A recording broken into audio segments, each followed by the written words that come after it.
Aujourd'hui, il est temps de découvrir la nouvelle collection Gold Reflection de la marque Kiko Cosmetics. Je vais réaliser un petit look, tester ces produits ainsi que 3 autres produits qui sont dans la collection standard et vous donner mon avis au fur et à mesure. Donc si ça t'intéresse, reste parce que comme c'est la vidéo tout de suite. Alors, une fois n'est ma coutume, vous me trouvez déjà maquillée, mais ne vous inquiétez pas, c'est pas du tout ce make-up qu'on va réaliser. C'est juste que hier, le jour où je filme, j'ai donc filmé cette vidéo.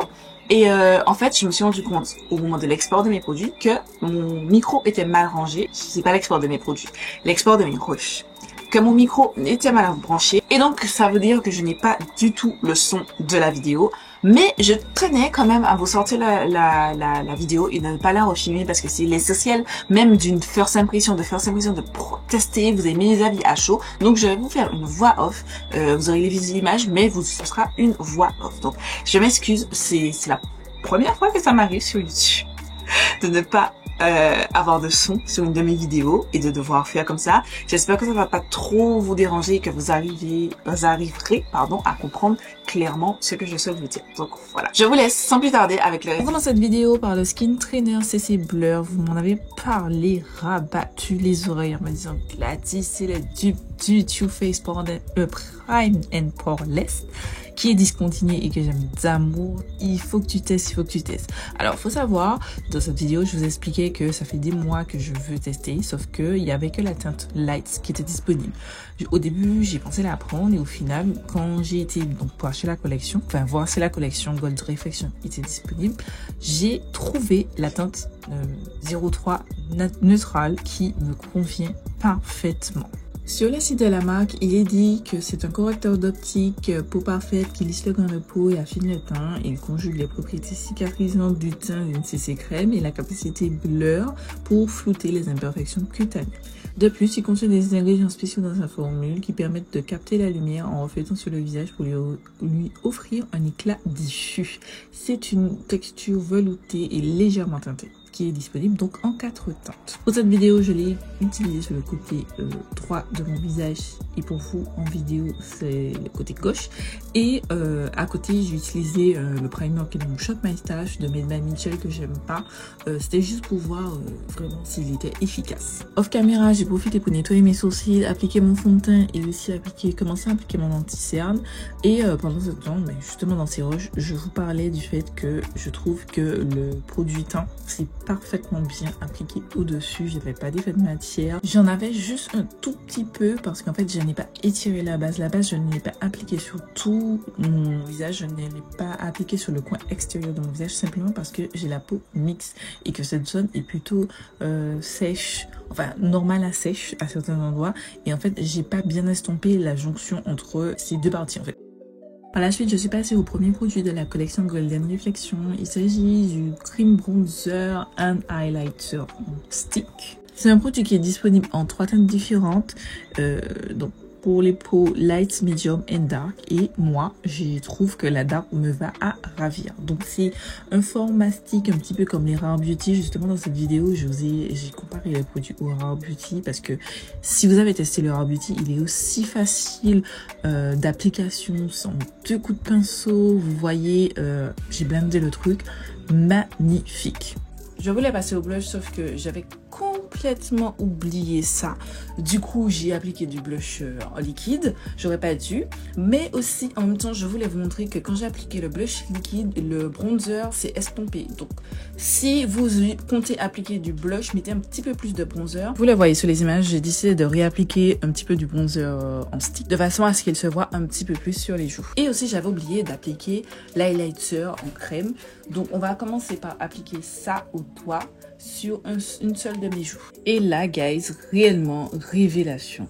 Franchement, cet highlighter, si vous aimez l'highlighter pas too much, juste qui donne un glow plutôt naturel, léger, qui laisse pas des démarcations, celui-là, c'est une pépite. Off caméra, j'ai été faire mes yeux et maintenant on passe réellement donc au blush. Le blush que j'ai en teinte 01 Radiant Biscuit, il est disponible en 3 teintes. Les 3 teintes étaient disponibles à la galerie si ça vous intéresse. C'est un blush un petit peu cuit, lumineux, un petit peu comme les derniers Fenty là qui sont sortis dans cette idée là. Et franchement, les gars, je peux vous dire que c'est une pépite. Je suis venue l'appliquer donc avec mon pinceau classique et le truc s'applique comme du petit beurre. Si vous avez des petites choses que vous voulez cacher, je vous avoue que c'est pas le blush pour vous, je vais pas vous mentir, on va être clair là-dessus. Mais si toutefois vous avez des joues, alors soit vous vous en fichez des imperfections ou vous avez des joues qui n'ont pas d'imperfections, mais ça, les gars, c'est un banger. Franchement, je m'attendais pas parce que sur les visuels, j'avais sélectionné la teinte numéro 3 et en fin de compte, j'ai pas trop aimé la teinte numéro 3 parce qu'elle était jolie, mais elle tirait très rose, alors que celle-ci tire vraiment plutôt marronné et ça, j'avais pas cette teinte dans ma collection et la formule merveilleuse. J'ai très hâte de la tester sans blush liquide en dessous. On passe maintenant à ce produit qui en réalité est un blush, c'est le Ultimate Blush en temps 12, mais que j'ai pris volontairement parce qu'en fait il y avait des nacs qui s'apparentant à un highlighter, donc je l'ai utilisé comme tel en highlighter pour cette vidéo. Je dois vous avouer que je suis pas trop fan parce que c'est un produit que quand j'ai swatché en magasin, il faisait un petit peu moins argenté et un petit peu plus doré. Alors c'est un doré légèrement argenté, mais en fait sur la peau et sur les visuels, vous voyez bien, ça fait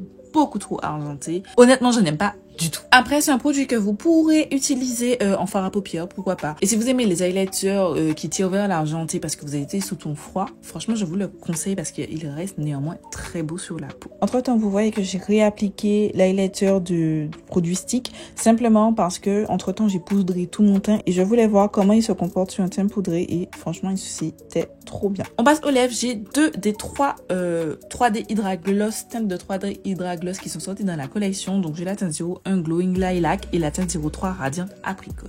Je vous montre aussi un autre produit, c'est celui qui est un petit peu rosé, orangé, façon.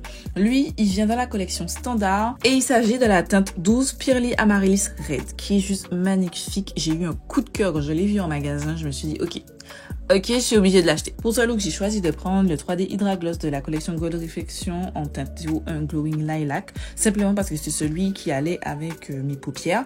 Sur mes paupières, j'ai oublié de vous dire, j'ai quand même utilisé des fards à paupières stick de Kiko. Ce sont les Long Lasting Eyeshadow Stick et j'ai pris la teinte 46. Voilà, je n'avais pas filmé, donc c'est pour ça que je suis passée très vite dessus. En guise de contour, j'ai utilisé aussi un produit de Kiko, c'est le Smart Fusion Pencil en teinte 13. Je l'aime trop, c'est un marron un petit peu avec des petites nuances de bordeaux légèrement rouge qui est magnifique et que j'utilise beaucoup. C'est une révélation pour moi que j'ai acheté cette année. Et voilà pour le look final réalisé donc en partie avec la collection Gold Reflection. On passe maintenant à mon avis sur les produits. Donc on commence par la base de teint, le Skin Trainer. Franchement, révélation. Le produit est magnifique. Mes pores sont floutés. Le maquillage est très bien appliqué par-dessus. J'en suis ravie. Conquise. Magnifique. Ensuite, on passe au stick contour et highlight. Franchement, j'aime beaucoup. Alors, c'est la première fois que je teste ce genre de produit. J'en ai pas dans ma collection. Alors, en stick, j'ai le bronzer de Rare Beauty, mais highlighter et bronzer, c'est la première fois et franchement, je suis conquise. On poursuit par le merveilleux blush de la collection Gold Reflection, Pépite. Incroyable, magnifique. Ça m'a encore plus donné envie de tester ceux de Fenty. Franchement, je trouve qu'ils sont magnifiques, soyeux. Alors, comme j'ai dit, il faut aimer, mais sinon, moi, j'aime beaucoup. L'highlighter, un petit peu trop icy. Je vais continuer à les tester, en fait. Blush slash highlighter. Je vais continuer à la tester. Je vous redonnerai mon avis en commentaire. Peut-être qu'il faut que je l'utilise un petit peu différemment, etc. Mais je vais continuer à tester. On termine par les gloss. J'en ai déjà plein. J'aime beaucoup cette formule. Je vous les recommande. Les teintes sont magnifiques. Enfin, j'ai rien d'autre à dire. J'ai très hâte de tester les deux autres teintes que je n'ai pas pu tester dans la vidéo. Voilà, c'est tout pour cette vidéo. Je m'excuse encore pour cette vidéo qui n'est pas comme je l'avais voulu et comme je l'avais filmé, mais j'espère quand même que ça vous a plu et que vous avez passé un bon moment et voilà, on se donne rendez-vous demain pour une nouvelle vidéo.